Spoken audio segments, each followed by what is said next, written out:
From the headquarters of Telesur English in Quito, Ecuador, this is From the South. I am Doris Polo.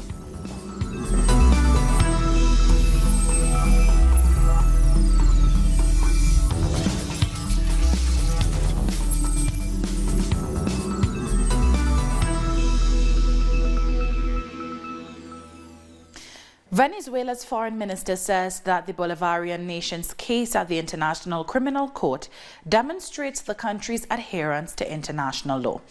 Minister Jorge Arriaza addressed a meeting of the Bolivarian Congress of the Peoples, explaining in detail the legal actions which were taken by the government at The Hague on February 13th. He emphasized that unilateral coercive measures by the United States violate the principles of any relationship between states and are taken to generate hardship against the Venezuelan people. We have sued the U.S. government for imposing unilateral coercive measures against the Venezuelan people. We took the case to the International Criminal Court to determine how are responsible who are guilty of having signed such executive orders, having imposed such sanctions and coercive measures. This is a matter of international justice, so those responsible will be brought in front of justice. They will have the right to defend themselves, but if they cannot prove their innocence, they will have to be prosecuted and go to international prison. Venezuela has also strongly condemned the United States' decision to impose sanctions on the Russian oil company Rosneft for trading in Venezuelan crude. The foreign minister, Jorge Arriaza, tweeted that these latest sanctions were an attack on Venezuela's oil industry, its workers, and the economy. He said the government would add them to the case against the United States, which it has taken to the International Criminal Court in The Hague. Now, the U.S. Special Envoy for Venezuela, Elliot Abrams, announced the move against Rosneft in Washington. He said they would cut off a lifeline for the Venezuelan government, and he expected oil companies around the world to stop doing business with Rosneft. Rosneft trading as a brokered global oil deals involving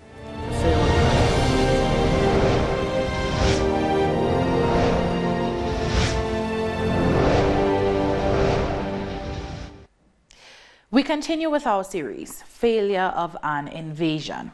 1 year after the attempt by the United States and its chosen representative, Juan Guaido, to try to force so-called humanitarian aid across the Venezuelan border on February 23rd.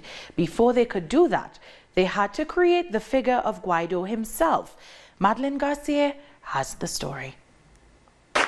3 days after Nicolas Maduro was sworn in as president on January 10th, something strange happened. SEBIN, the Bolivarian intelligence service, arrested the opposition lawmaker Juan Guaido without any order. This was an irregular situation where a group of officers acting on their own account carried out this unauthorized operation against Congressman Juan Guaido. What was behind that event became clear 3 months later when the director of SEBIN, General Christopher Figuera, led the failed coup attempt of April 30. This was someone who was practically unknown in the world of Venezuelan politics, much less outside Venezuela, a sort of clone of U.S. President Obama, who wanted to present himself as a successful young entrepreneur capable of putting everything in order and reordering Venezuelan politics.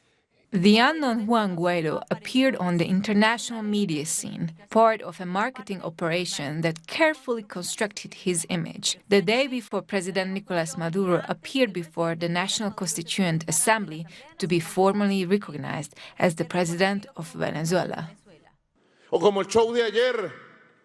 Yesterday, we witnessed a show in which a group of corrupt and treacherous officers from SEBIN very strangely detained him.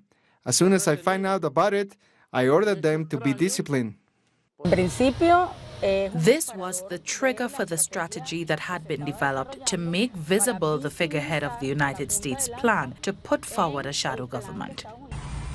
Guaido's arrest was a false flag operation. There was another one a few days later. On January 21st, 3 days before Juan Guaido was to proclaim himself president, the country awoke to a declaration by a small group of soldiers who tried to make it look like an uprising of the Bolivarian National Armed Forces. Nothing could be further from the truth.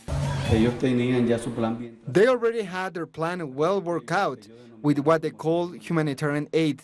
But since the armed forces were, as always, entirely at peace, and the country was at peace, they needed to create some kind of turmoil among the population to justify their subsequent actions. You asked us to come out and defend the Constitution. Here we are. Here we are.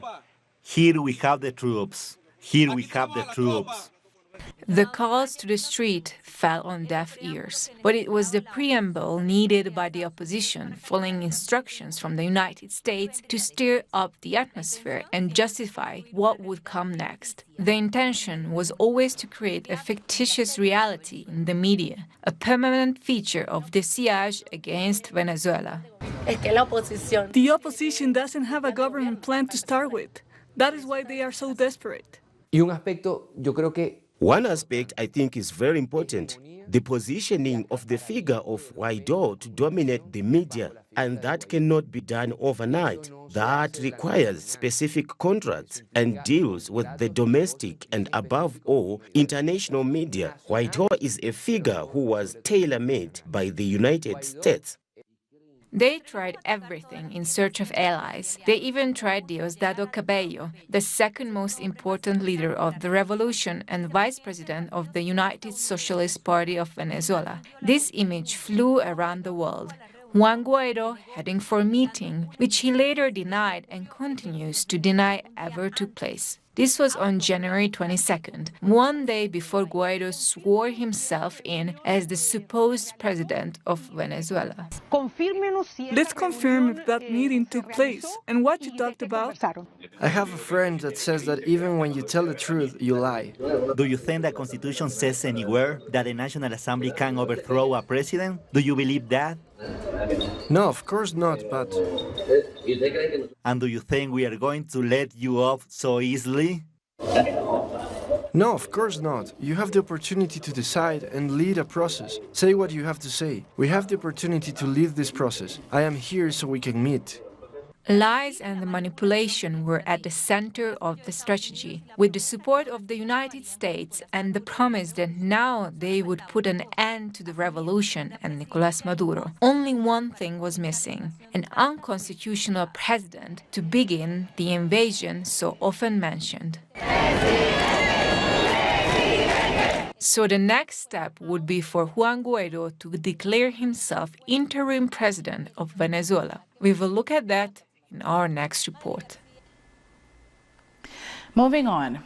Hundreds of workers of Brazil's state-owned oil company Petrobras have taken to the streets in Rio de Janeiro as their nationwide strike against layoffs and the company's privatization continues. The protest came a day after Brazil's Superior Labor Court authorized the state-run Petrobras company to take disciplinary action against workers and their unions who have been staging a strike for the past 18 days. According to the ruling, strikers could be fined up to $115 per day if the strike continues. The Oil Workers Federation plans to appeal the decision by the court, which declared the industrial action illegal. Union reps reported that more than 60% of employees from the Petrobras operational area had joined the strike, which now involves 21,000 workers in 13 states. Bolivia's movement towards socialism, the party of Evo Morales, has declared itself in emergency over the treatment of its candidates for the May elections. The Supreme Electoral Court said it had not yet approved the candidacies of Evo Morales for the Senate and 10 other MAS candidates because they are being challenged by parties of the right. The MAS says this is a political move and violates electoral rules. Meanwhile, the MAS party presidential candidate Luis Arce has pointed out that opinion polls favor his party's candidates for the upcoming general elections, despite attempts by intimidation, or using intimidation rather, by Bolivia's de facto government. Well, we saw the numbers the opinion polls have given us, and we are convinced that we can go up more since we have a proposal for the country. There are uncounted votes in this service, so we think that we can improve easily. This reminds me of 2005 when nobody believed that Evo Morales, who was running for presidency at that time, with a historic 54% of the votes in 2005. It is a time of intimidation, political persecution. There is no rule of law, and there are a number of elements that do not make it possible for people to freely exercise their votes. There is a lot of fear. More stories coming up, including a recap of the CARICOM Heads of Government Conference taking place in Barbados. So don't go anywhere.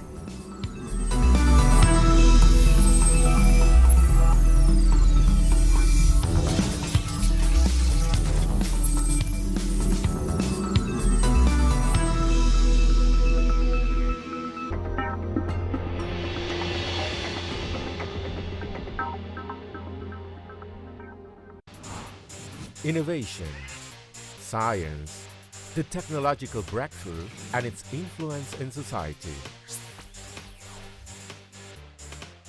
Viajeros del saber, el futuro está aquí. Ataman. Monday, only on Telesur. The Pakistani journalist Tariq Ali examines the mass media influence promoted by imperialism. Get access to the analysis of the socio-economic and political life of the whole South America on our screen and platform in English. A critical place committed to the truth to determine the major events that transform the world today. Mondays, only on Telesur.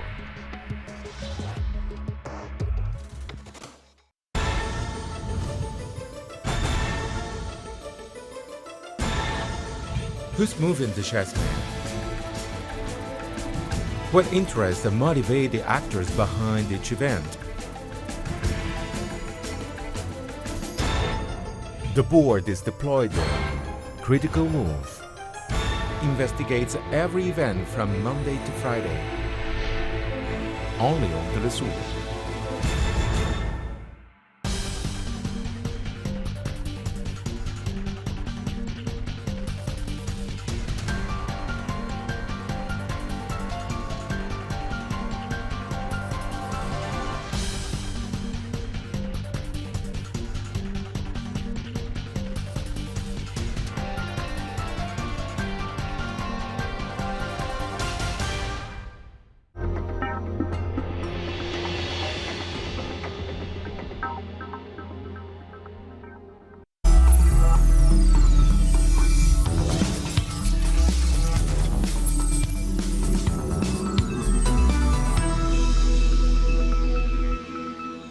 Welcome back. The 31st Intersessional Meeting of the Caribbean Community began on Tuesday to address a series of regional matters. Representatives of the 15 member countries will deliberate on policies regarding security, climate change, tourism, and commerce. They will also discuss the implementation of the CARICOM single market and economy and a regional approach to the coronavirus, along with international issues. The meeting will end today. Now, CARICOM Secretary General began the session by addressing the pressing issues at hand. The scope of our agenda illustrates the breadth of issues which we as a community must address to further consolidate our integration and to position ourselves advantageously in an increasingly complex and challenging global arena. Whether it is the imperative of making significant progress with the single market and economy, securing our financial sector, safeguarding our fiscal sovereignty, enhancing our technological capability and capacity, protecting the health and security of our people, expanding our foreign outreach, it is with one goal in mind. We have to build a resilient Caribbean community. Lauding the success of the regional integration movement, CARICOM Chair Mia Amor Motley urged the heads of government to act in the interest of the region and protect its sovereignty.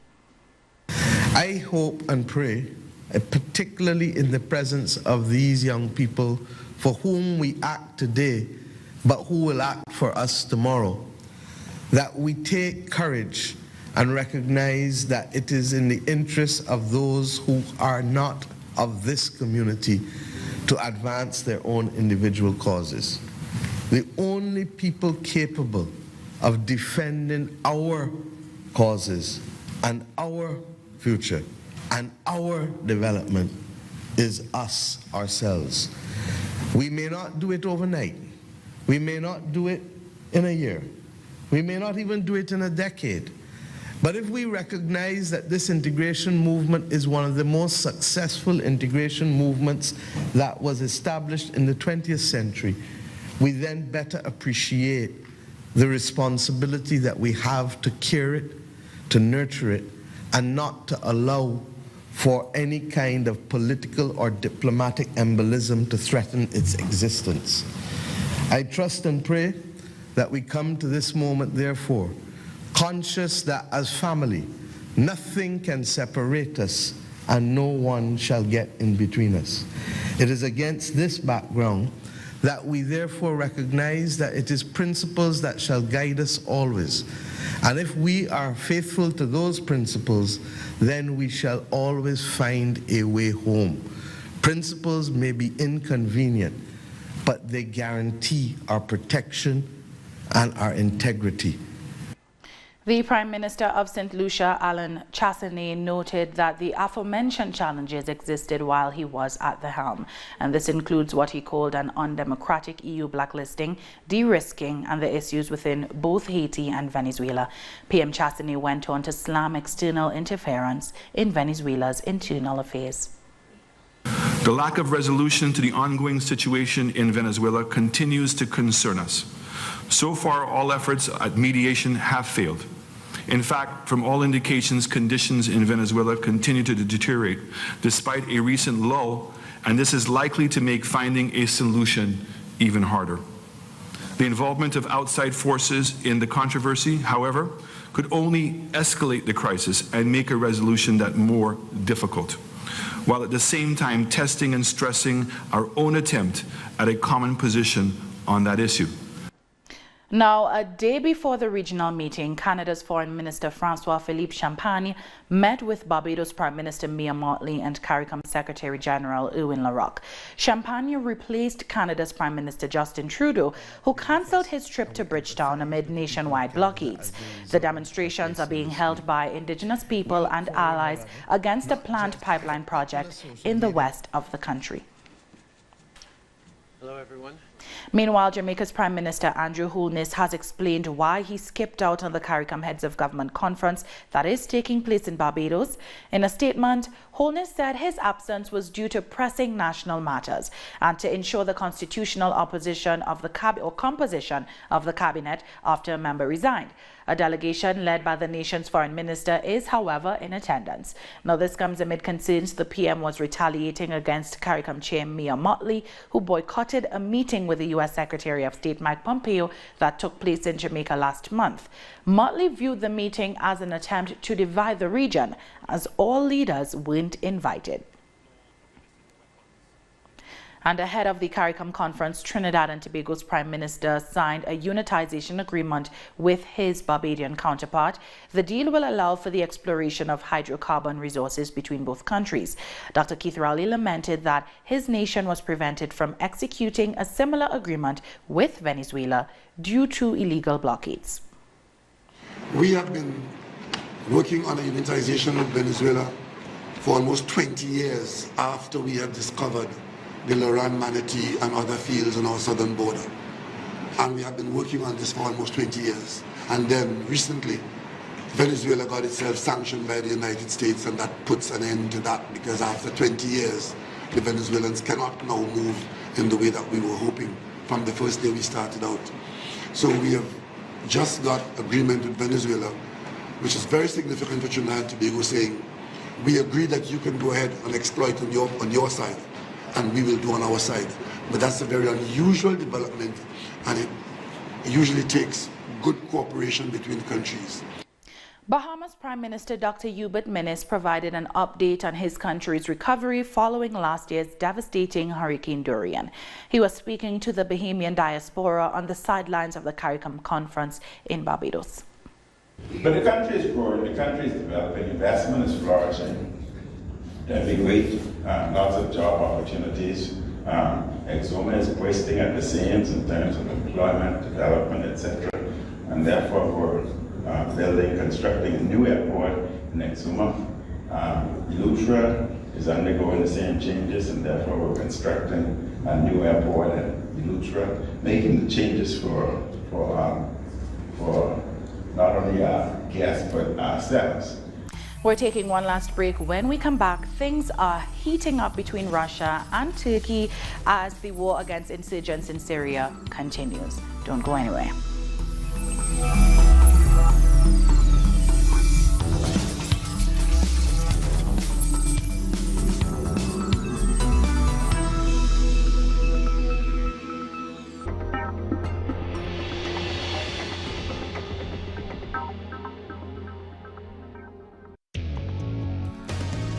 A review of the world news that investigates, incites analysis, and induces criticism, because every event has a context. Pusimos el punto en ahí. Dot in the eye. Saturdays, only on Telesur.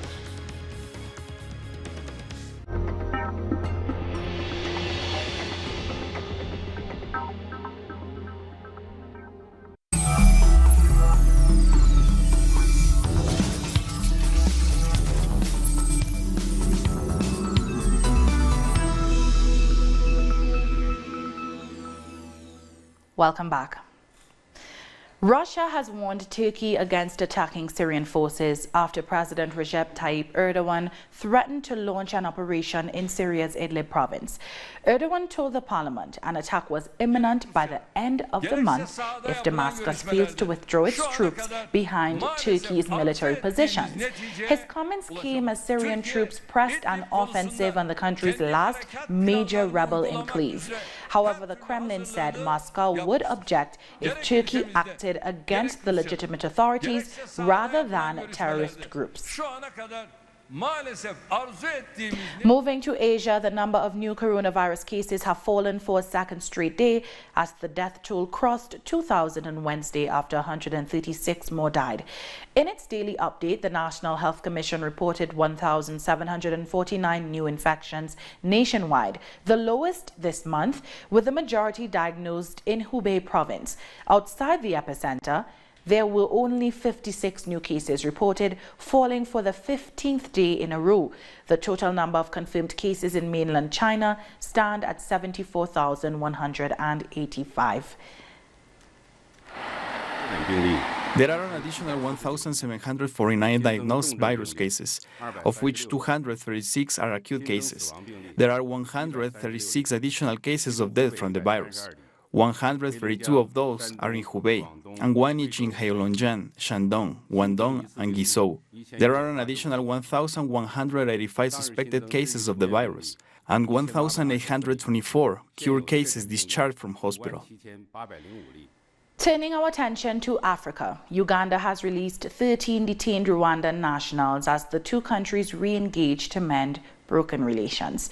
The freed Rwandan citizens were facing espionage and security-related charges, but Uganda released them as a sign of commitment to an ongoing process of finding a lasting solution to the conflict between the two countries.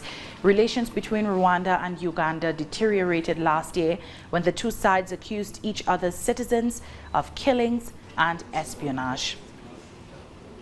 And most importantly, it is Uganda's expectation that Rwanda too will reciprocate the goodwill gesture by addressing the concerns that Uganda has raised, including people being detained and including still incarcerated in Rwanda, within the Rwanda framework, which requires immediate action.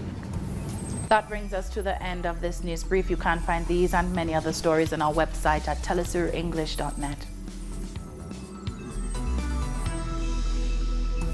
And join us on social media, Facebook, Twitter, and Instagram. For Telesur English, I'm Doris Polo. Thank you for watching.